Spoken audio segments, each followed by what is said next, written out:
ॐ नमः प्रणवार्थाय शुद्धज्ञानैकमूर्तये निर्मलाय प्रशान्ताय दक्षिणामूर्तये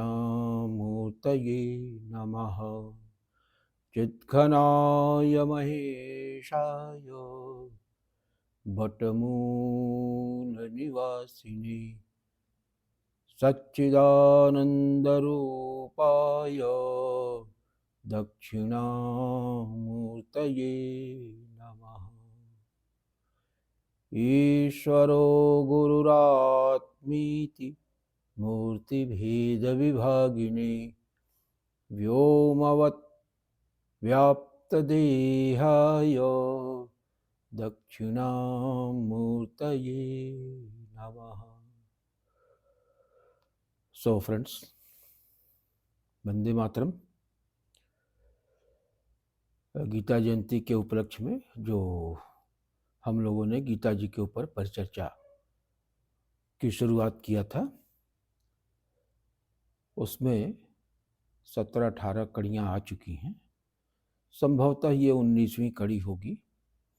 और पिछली कड़ी में हम लोगों ने कर्म पर चर्चा करते हुए ये देखा कि कर्म के 3 विभाग हो जाते हैं। एक्चुअली क्या है कि ये मानव जीवन जो है ना, या फॉर दैट मैटर कोई भी जीवन हो, तो वो कर्म के अधीन है। कर्म के अधीन जीवन है और फिर जीवन के अधीन कर्म है।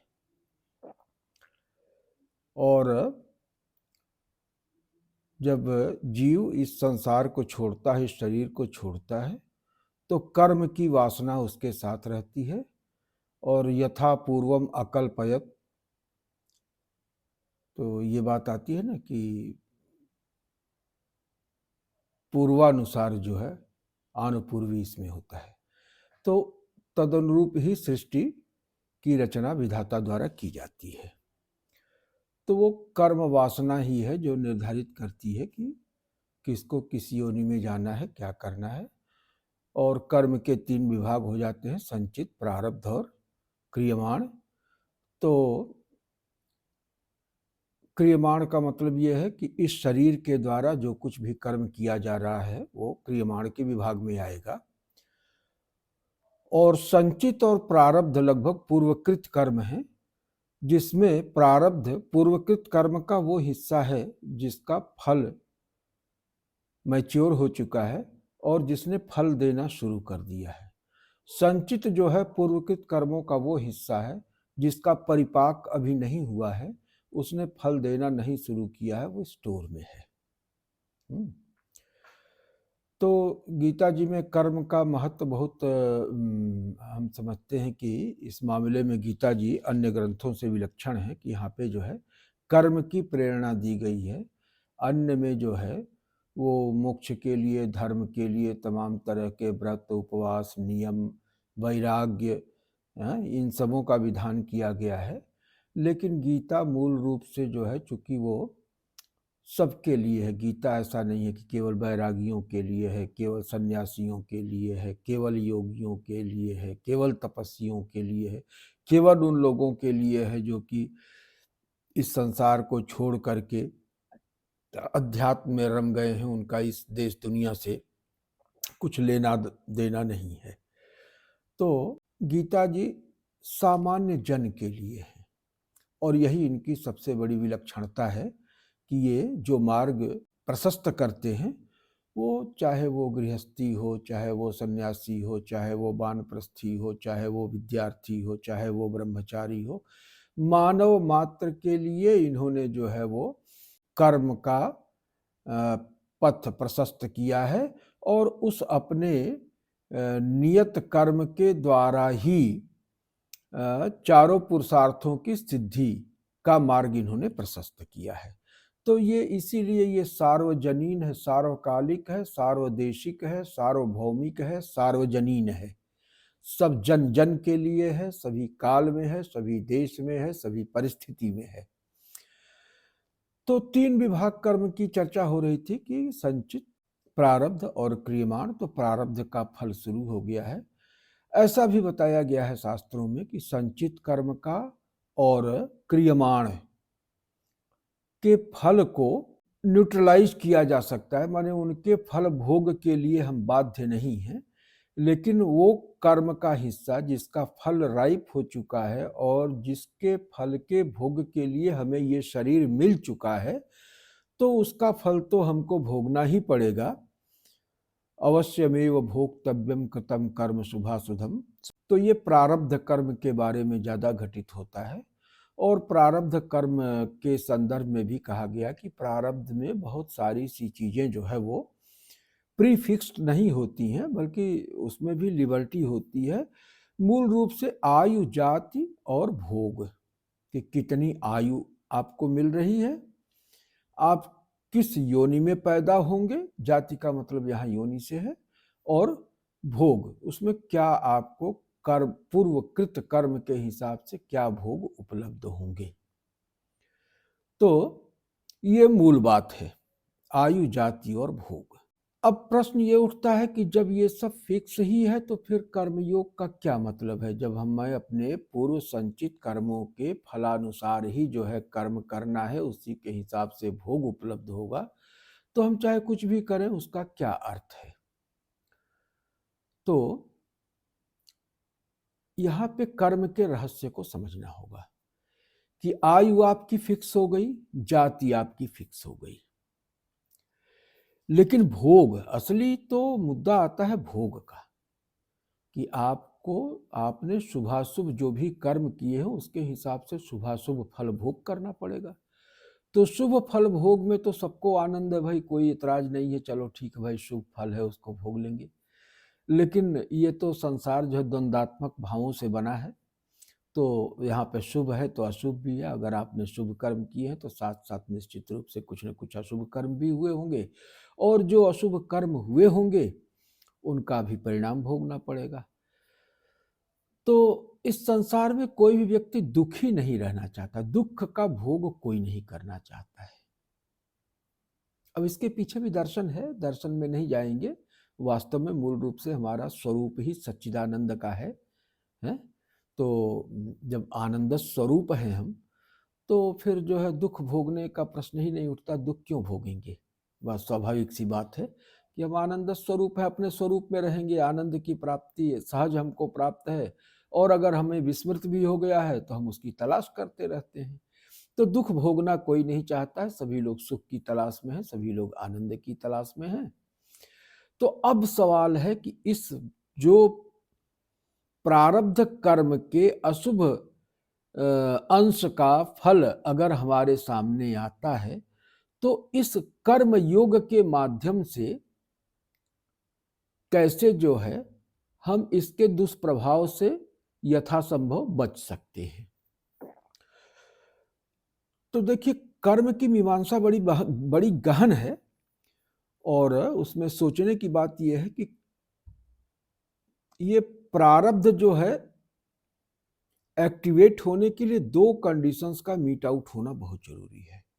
अगर ये दो कंडीशन नहीं मीट आउट होती हैं तो प्रारब्ध फल सब नियत होने के बाद भी वो एक्टिवेट नहीं होगा, वो घटित नहीं हो पाएगा।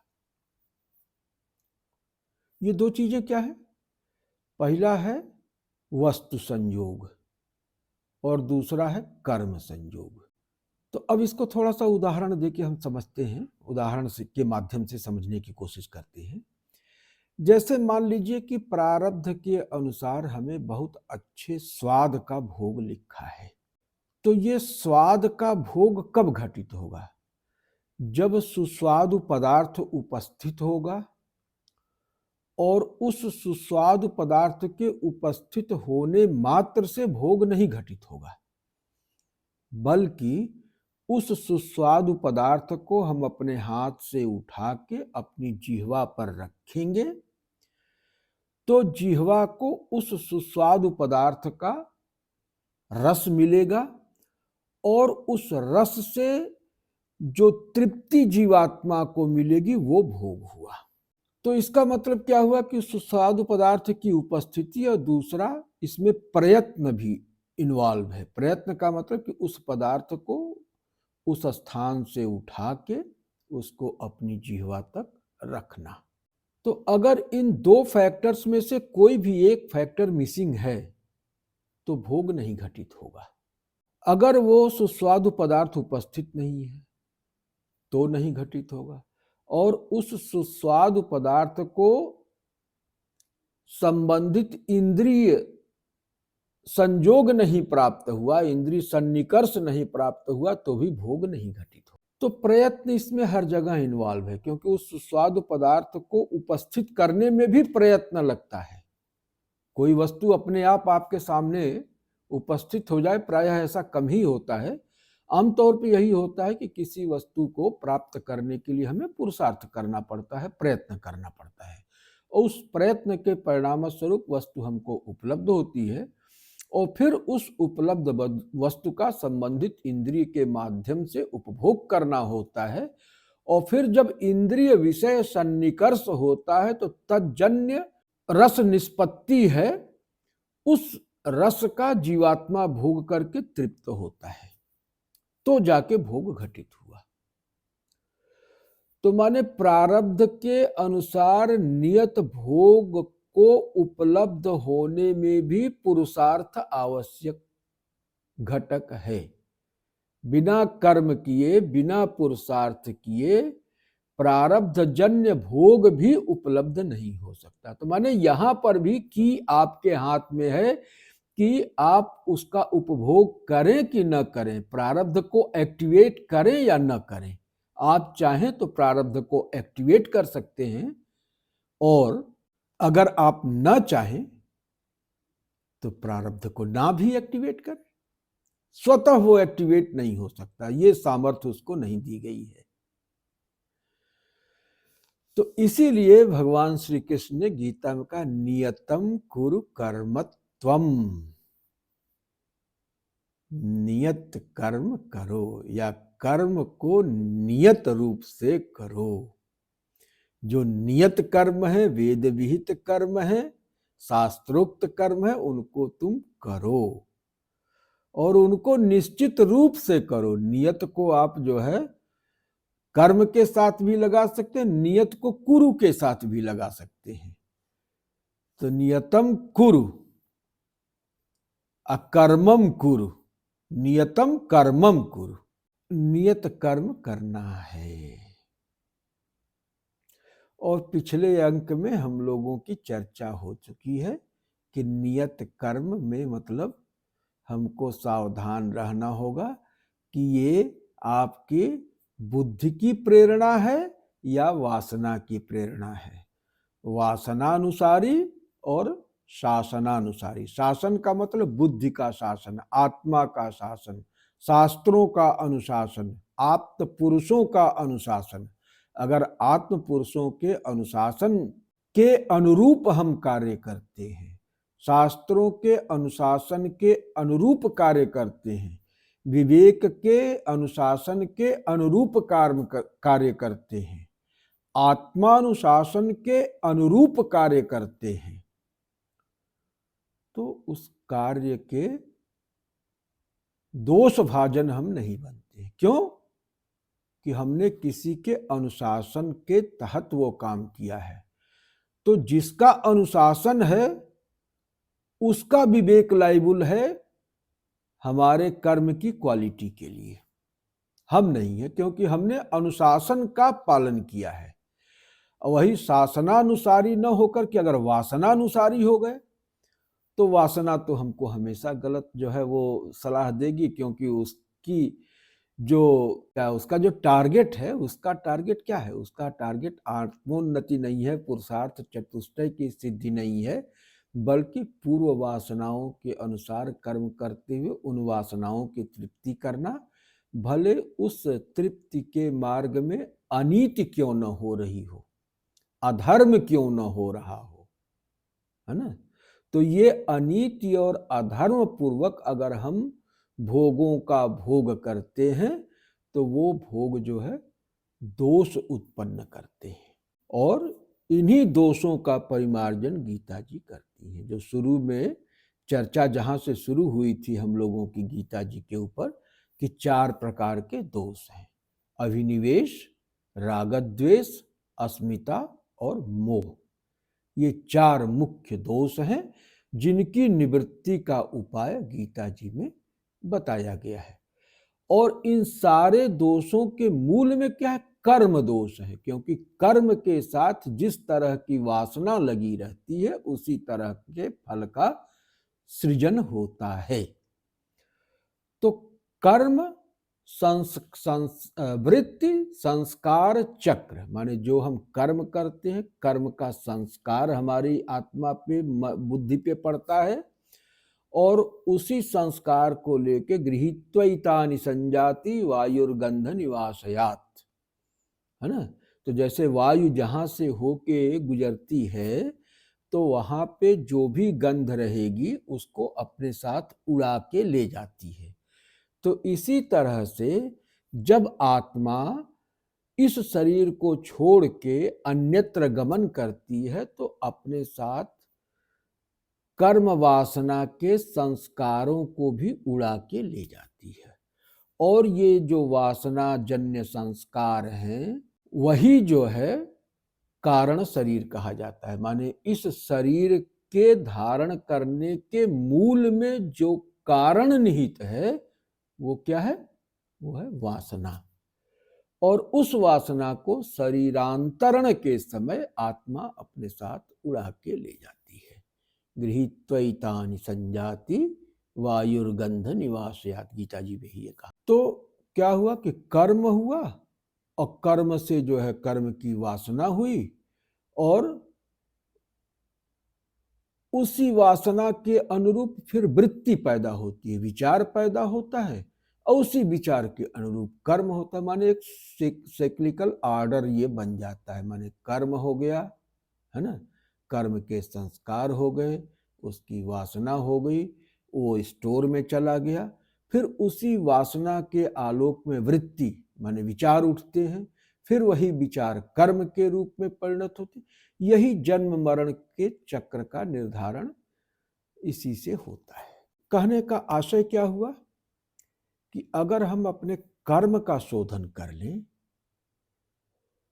तो कर्म की जो वासना होगी, जो संस्कार हमारे चित्त पर बनते हैं, वो चित्त भी, वो संस्कार भी शोधित हो जाते हैं।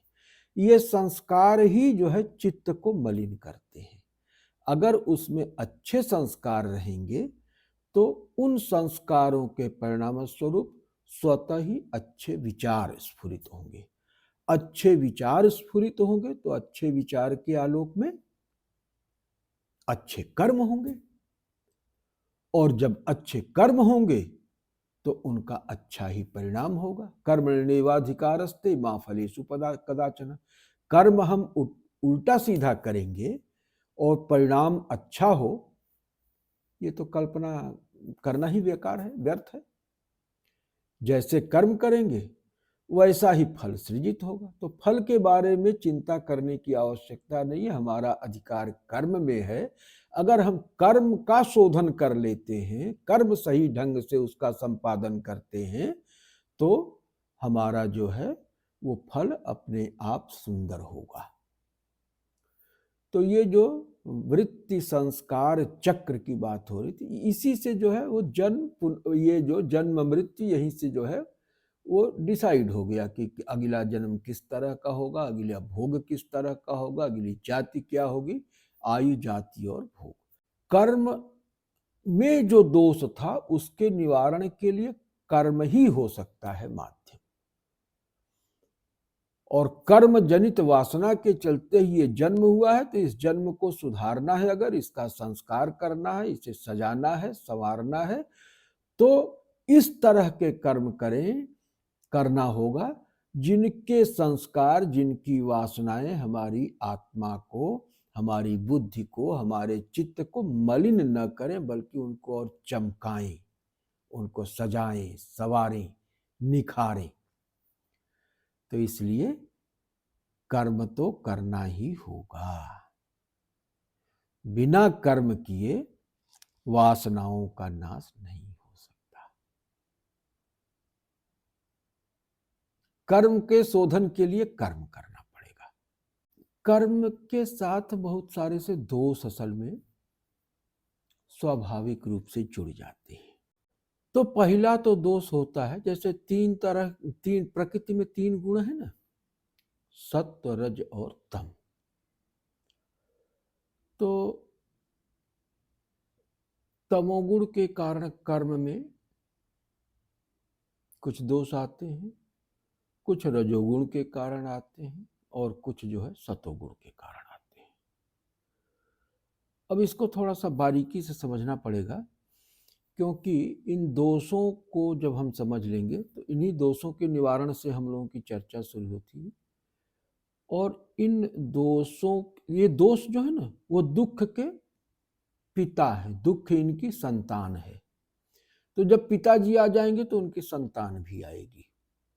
तो दोष जो है पिताजी हैं, और इन पिताजी की संतान जो है दोष की संतान दुख है ना।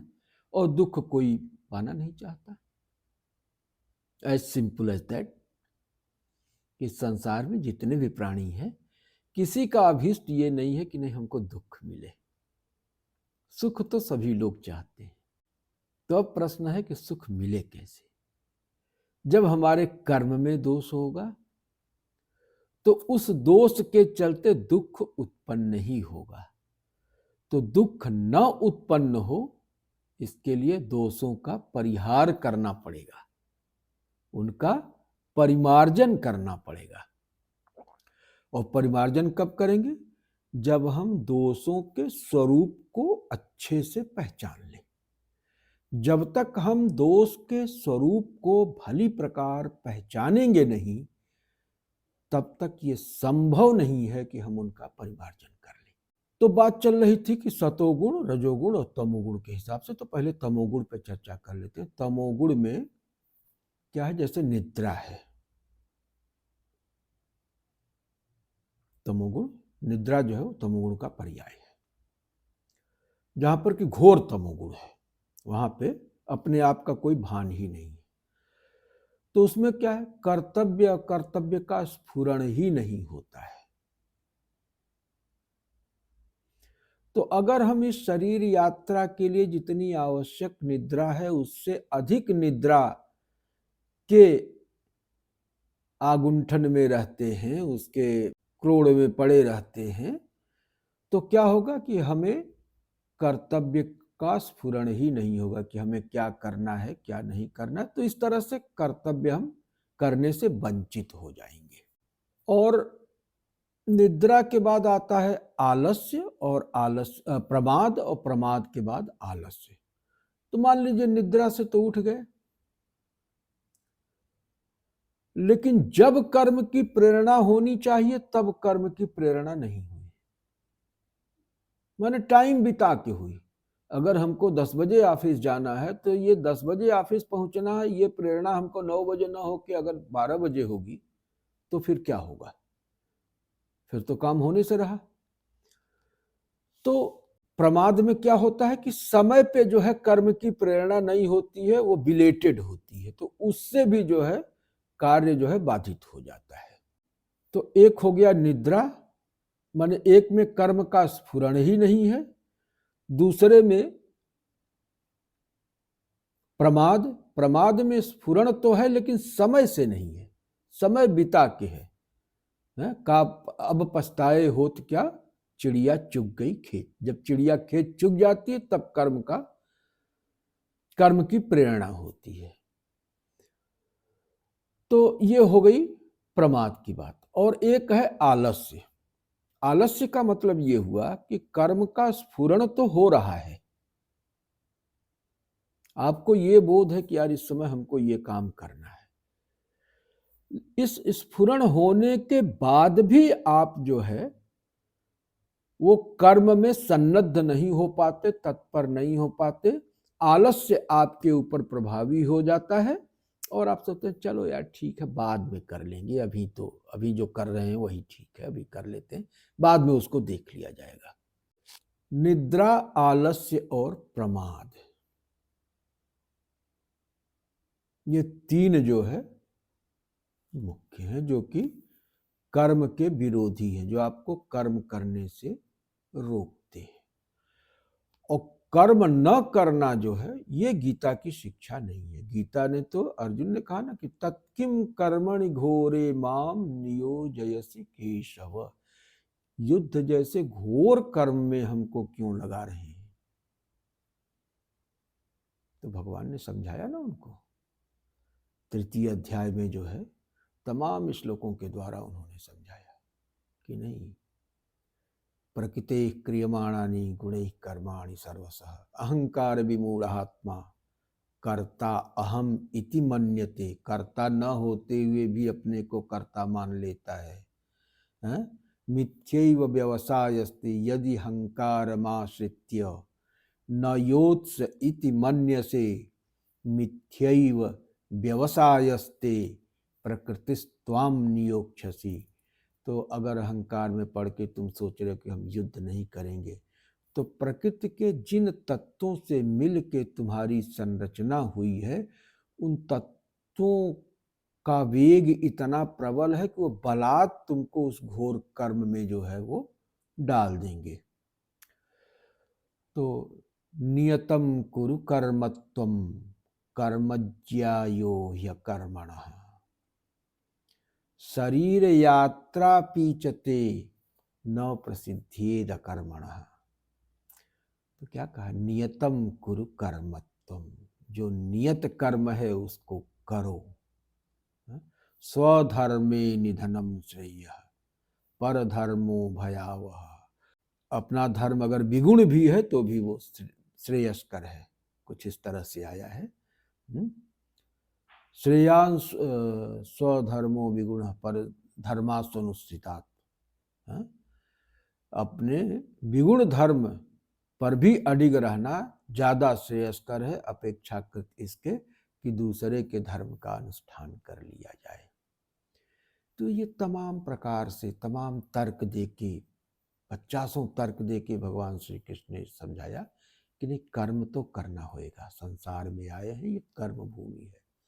धर्म क्षेत्रे कुरुक्षेत्रे समवेतायुत्सवः मामकाः पांडवाश्चैव किम अकुर्वत संजय। कर्म तो यहां करना पड़ेगा भाई।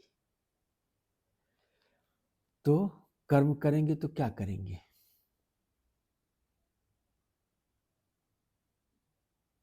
और ना करेंगे तो क्या करेंगे।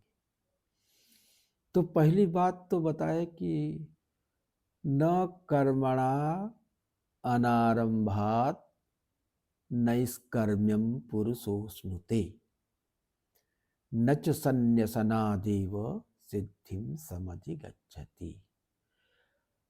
कर्म का अनारंभ और नैष्कर्म्य, ये दोनों एक चीजें नहीं है, दोनों में अंतर है। कर्म का अनारंभ ये जो है गड़बड़ बात है, नैष्कर्म्य अच्छी बात है। लेकिन नैष्कर्म्य का मतलब कर्म का अनारंभ हो, ऐसी बात बिल्कुल भी नहीं है। जब आप कर्म करेंगे तभी नैष्कर्म्य की सिद्धि होगी। नैष्कर्म्य का मतलब कि कर्म फल में आसक्ति का त्याग, किसी व्यक्तिगत लोभ लाभ की भावना से कर्म का अनुष्ठान न करना। यज्ञार्थात कर्मणोन्यत्र लोकोयम कर्म बंधनः।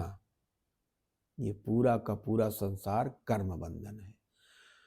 तो यज्ञ की भावना से कार्य करिए। यज्ञ का मतलब क्या हुआ, यज्ञ पूरे सृष्टि चक्र के प्रवर्तन के लिए किया जाता है।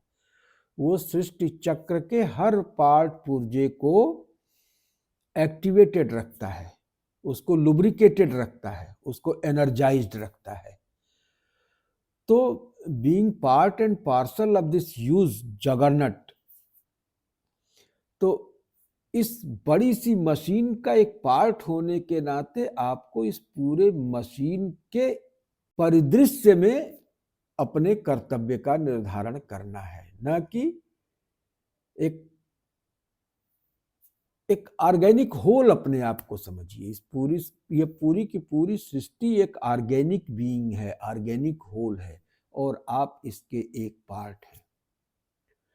तो इस सृष्टि चक्र का जो भी सुफल है, अगर आप उसकी अपेक्षा करते हैं तो आप कोई भी ऐसा कर्म नहीं कर सकते जो सृष्टि के किसी भी अंग को पीड़ित करे। यज्ञार्थात कर्मणोन्यत्र लोकोयम कर्म बंधनः। तो बात ये हो रही थी कि कर्म के साथ जो है, तो एक तो ये हो गया तमोगुण का, और उसके बाद भाव दोष होता है, बुद्धि दोष होता है, मन में दोष होता है, चित्त में दोष होता है, आत्मा में तो दोष होता नहीं है। कर्म का ठीक ढंग से संपादन न करने के चलते जितने भी प्रकार के दोष हैं, उनका परिहार, उनका परिमार्जन सही ढंग से कर्म करने के द्वारा ही हो सकता है। अब कर्म में दोष क्या है और भोग में दोष क्या है? तो इसमें 3 तरह के दोष होते हैं। एक तो ये है, कर्म आदमी करता क्यों है? कर्म जो है कुछ उपलब्धि के निमित्त करता है। उसके जीवन यापन के लिए किन्हीं वस्तुओं की आवश्यकता है तो वस्तुओं की प्राप्ति के लिए करता है, ताकि वो वस्तु हमको प्राप्त हो जाए, वो परिस्थितियां हमको प्राप्त हो जाए जिससे जीवन सुखमय हो। इसीलिए ना आदमी कर्म करता है। तो अब परिस्थितियां प्राप्त हो जाएं, जीवन सुखमय हो जाए, ये तो अच्छी सोच है। लेकिन वो परिस्थितियां और वो वस्तुएं किसी भी कीमत पे प्राप्त हो जाए, जब ये भाव हो जाता है तो वहां पे 3 तरह के दोष आ जाते हैं। पहला दोष कि पर पीड़ा के द्वारा हम वस्तु की उपलब्धि करते हैं।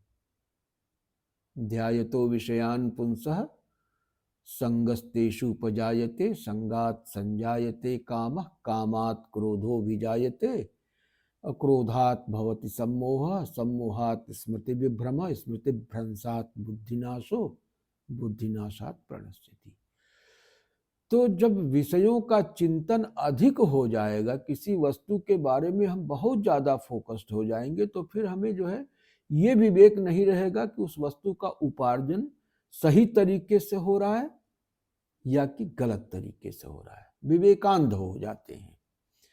तो पता लगा कि हमने जो है किसी को पीड़ा पहुंचा के उसकी वस्तु हड़प लिया, कब्जा कर लिया, अनधिकृत तौर से बलात् ले लिया, या उसका जो वाजिब कीमत होना चाहिए वो बगैर दिए कम कीमत में छल बल कल से हमने प्राप्त कर लिया।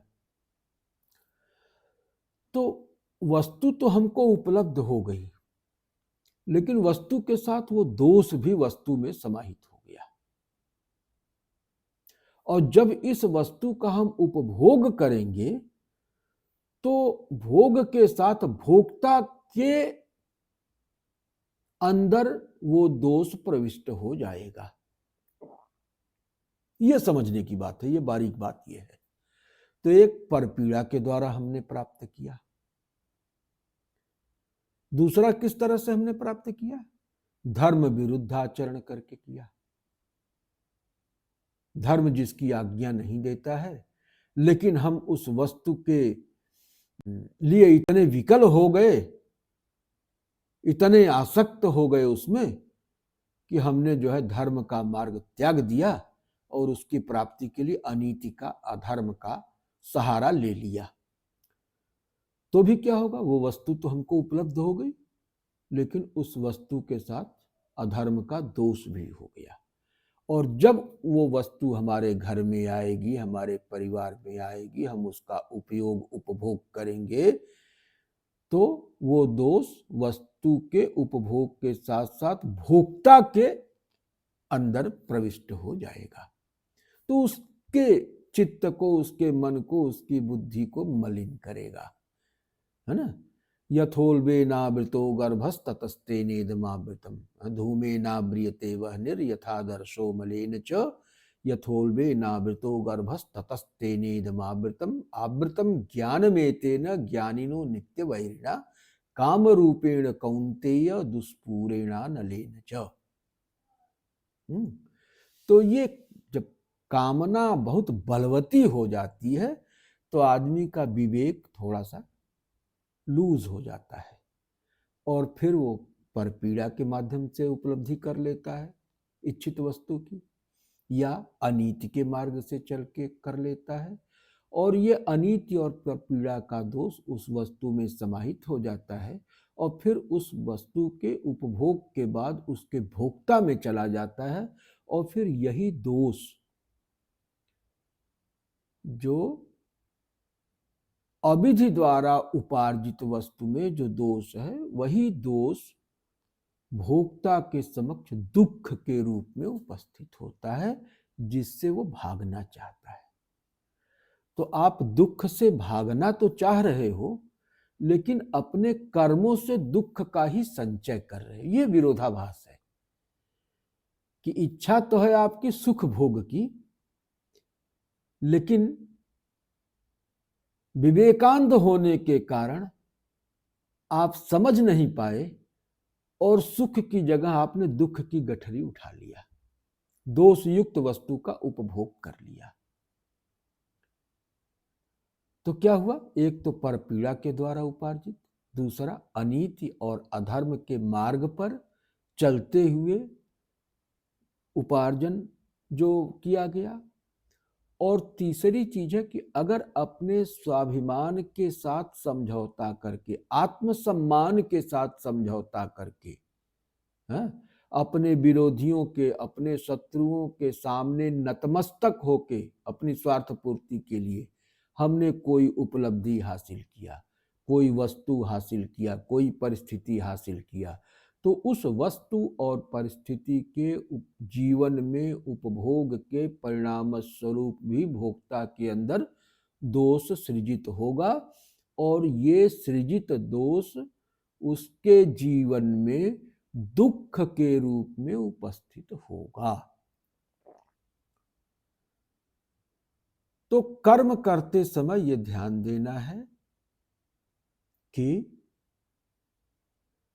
जो भी हम उपार्जन करते हैं वो किसी को पीड़ा पहुंचा के न किया गया हो। दूसरी बात, अनीति पूर्वक उसका उपार्जन न किया गया हो। और तीसरी बात, आत्मसम्मान को बेच के न उपार्जन किया गया, क्योंकि आत्मसम्मान को जब आपने बेच दिया तो आत्मा तो आपकी दुखी हो गई, तो दुख तो आपने खरीद लिया फिर, है? आत्मा दुखी हो गई, शरीर अगर सुखी भी हो गया तो फिर शरीर सुखी नहीं रह पाएगा, क्योंकि आत्मा का दुख जो है ना वो परकोलेट होगा, आत्मा से बुद्धि में आएगा, बुद्धि से मन में आएगा, मन से इंद्रियों में आएगा, इंद्रियों से शरीर में आएगा, है ना। तो दुख की गति द्विधा है, एक तो जो है जो संचित वासनाएं, वासना जन्य संस्कार हैं, उनके चलते वो अंदर से स्फुरणा होती है, लेकिन अंदर से स्फुरणा होने के बावजूद भी वो एक्टिवेट तब होता है जब इंद्रिय विषय सन्निकर्ष होता है, इंद्रियां अपने विषयों में जब बरतती है। तो अंदर तो उतना घुस के सफाई बहुत लोग नहीं कर पाएंगे, सभी लोग नहीं कर पाएंगे, लेकिन बाहर तो सब लोग कर पाएंगे ना। बाहर तो सब लोग सक्षम है कि इंद्रिय और विषय के सन्निकर्ष को ही अवॉइड कर दिया जाए, क्योंकि भोग तो तभी समुपस्थित होगा जबकि इंद्रिय विषय सन्निकर्ष होगा। और इंद्रिय विषय सन्निकर्ष में एक तो विषय की उपस्थिति, उपलब्धि आवश्यक है, दूसरे इंद्रिय को विषय से जोड़ने में जो पुरुषार्थ, जो कौशल, जो प्रयत्न लगता है वो अपेक्षित है। तो इस प्रयत्न को ही अगर हम रोक दें तो हम मैदान जीत लेंगे। और इसके लिए गीता जी में क्या बताया गया, इसीलिए कहा कि तस्मात् त्वम इंद्रियाण्यादौ नियम्य भरतर्षभ। इंद्रियाणि आदौ माने सबसे पहला काम क्या है कि इंद्रियों को ही नियमित करो। तस्मात् त्वम इंद्रियाण्यादौ नियम्य भरतर्षभ। सब छोड़ दो, चित्त का संस्कार, मन का संस्कार, बुद्धि का संस्कार, ये तो बहुत गहरे में जाना पड़ेगा ना। पहले यहीं से बाहर से काम शुरू कर दो। तस्मात् त्वम इंद्रियाण्यादौ नियम्य भरतर्षभ, है ना। इंद्रिय विषय सन्निकर्ष में जो प्रयत्न तुम डालते हो वहीं पे ब्रेक लगा दो, वहां प्रयत्न मत डालो। शासनानुसारी हो जाओ, वासनानुसारी मत बनो। जो शास्त्रादेश है, जो आप्त पुरुषादेश है, जो गुरुजनों का आदेश है, जो तुम्हारी आत्मा की आवाज है, उसको सुनो। तो वासनानुसारी नहीं रहोगे, फिर वो दुख जो है न दोष आएगा और न दोष की संतान जो है दुख आएगी। तस्मात् त्वम इंद्रियाण्यादौ नियम्य भरतर्षभ। इंद्रियों को क्यों कहा पहले नियमित करने के लिए? क्योंकि इंद्रियाणि मनोबुद्धि अस्याधिष्ठान मुच्यते। कामयेश क्रोधयेश रजोगुण समुद्भव महासनो महापाप्मा विद्येन मिह वैरिणम। तो ये काम और क्रोध ये दोष है, मनोगत है। ध्यायतो विषयान पुंस संगस्ते सुपजायते संगात संजायते कामः, ये काम है। और काम का ही अगली डिग्री क्रोध है। नेक्स्ट लेवल उसका जो है क्रोध है। तो काम ये क्रोध ये रजोगुण समुद्भव है। महाशनो, तृप्त नहीं हो सकता कभी भी, महाशन है। जितना भी खा ले, इसकी जठराग्नि इतनी प्रबल है, इसका उदर इतना विशाल है, ये विश्वोदर है कि सब निगल जाएगा। जैसे आग में डालते जाओ, जो कुछ जब तक डालते जाओगे तब तक आग प्रज्वलित रहेगी, आग उसको खाती जाएगी। तो वैसे ये कामनाओं का खेल है। महाशनु, इसका पेट कबो भरता ही नहीं। अब महापापमा, बहुत बड़ा पापी है, सारा पाप करवा डालेगा। क्रोध जो है, क्रोध में क्या होता है, आदमी हिंसा तक कर डालता है। काम और क्रोध, तो काम जो है महासन है, बहुत बड़ा पेट है उसका, जठराग्नि बहुत प्रचंड है, सब खा जाएगा, भस्म कर देगा। और क्रोध क्या है, महापापमा, सारे पाप को करवाने में वो समर्थ है। हिंसा जैसा भी क्रूर कर्म क्रोध में आदमी कर गुजरता है। काम जो है व्यभिचारी बनाता है और क्रोध जो है हिंसक बनाता है? लेकिन अब इसका, इस रोग की जड़ बता रहे हैं कि इंद्रियाणि मनोबुद्धि अस्याधिष्ठान मुच्यते। इंद्रिय, मन और बुद्धि। तो मन सटिल है, बुद्धि उससे भी सटिल है और प्रत्यक है, ज्यादा इंटीरियर में है। तो इतनी इंटीरियरिटी में कौन जा पाएगा, या क्या जरूरत है पहले इतना अंदर घुसने की? पहले जो बाहर है इंद्रिय है, इंद्रिय तो जो है स्थूल शरीर में जटित है, they are studied in this gross body. तो इसको तो आप विषयों से खींच सकते हो ना, अपने हाथ को खींच सकते हो कि नहीं भाई ये उठाना है, ये नहीं उठाना है, ये स्पर्श सुख लेना है, ये स्पर्श सुख नहीं लेना है, ये आदान प्रदान करना है, ये नहीं करना है। ये तो बहुत आसानी से हो सकता है ना। तो इसलिए कहा कि तस्मात् त्वम इंद्रियाणि आदौ, सबसे पहला काम। क्योंकि ये ठीक है कि इंद्रियाणि मनोबुद्धि अस्याधिष्ठान मुच्यते, लेकिन मन बुद्धि को पहले छोड़ो, उसको बाद में देख लेंगे।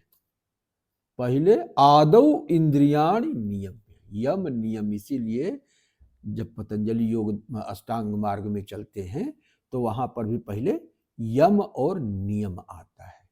यही है इंद्रियाण आदौ नियम्य, यम यही है। डू नॉट्स, इसको नहीं करना है तो नहीं, विड्रा कर लो, सेंसेस को सेंस ऑब्जेक्ट से विड्रा कर लो। ये बहुत आसान चीज है, बहुत कठिन चीज नहीं है। तो मैं समझ रहा हूं कि आज यहीं पे वाणी को विराम दिया जाए, वीडियो लंबा हो गया है। कर्म की चर्चा वास्तव में तो गीता जी में इतनी गहन है, इतनी विस्तृत है, और कर्म ही समझने की चीज है। कर्म को ही अगर आदमी ने ठीक से समझ लिया ना, और उसका अनुष्ठान ठीक से कर लिया, तो और कुछ करे न करे।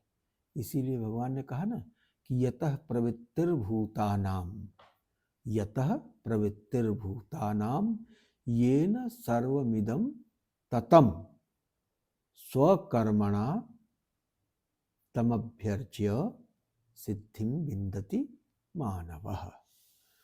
तो यतः प्रवृत्तिर्भूतानाम, सारे भूत प्राणियों को कर्म में प्रवृत्त करने वाली एजेंसी जो है, जहां से कर्म की प्रेरणा मिलती है, कर्म की योग्यता मिलती है, कर्म करने की सामर्थ्य मिलती है ना, वो कौन है? वो प्रकृति तत्व है। मय्याध्यक्षेण प्रकृति सूयते सचराचरम, हेतु नानेन कौन्तेय जगत विपरिवर्तते। तो उसकी अध्यक्षता से, उसके इशारे पर, है ना, जो सृजत पालत हरत है सुख पाई, कृपा निधान की, है जगदीश माया जान की, श्रुति सेत पालक राम तुम जगदीश माया जान की, जो सृजत पालत हरत है सुख पाई कृपा निधान की। माने उनकी कृपा कटाक्ष को देख के, उनके आनंद के लिए वो ये सारी क्रीड़ा करती है। मूल में जो है कृपा निधान का आनंद है, आनंद उनका स्वरूप है। और आनंद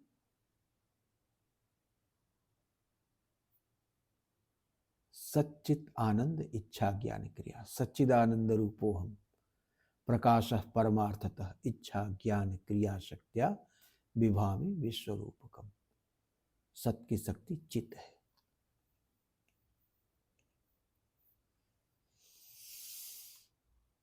चित्त का विलास ही आनंद है।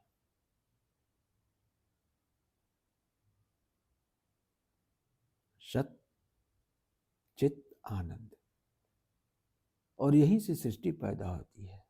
सत से कारणता आ गई, चित्त से ज्ञाता ज्ञेय का भाव आ गया। अद्वैत से द्वैत कैसे पैदा हुआ? सत्य जो कि कूटस्थ है, कारणता उसी से चलती है, कारणता की श्रृंखला। क्योंकि ना सतो विद्यते भावो ना भावो विद्यते सता। और जो ज्ञान स्वरूप है, ज्ञान से, ज्ञान में ज्ञाता और ज्ञेय का विभाग माया द्वारा सृजित कर दिया जाता है, माया की कृपा से। और आनंद में भोक्ता और भोग्य का विभाग आ जाता है। फिर जब भोक्ता बन गया आनंद स्वरूप, जो आनंद, जो स्वतः आनंद स्वरूप है, जब वो भोक्ता में स्थित हो गया, भोक्ता रूप में, तो भोक्ता की इच्छा हो गई।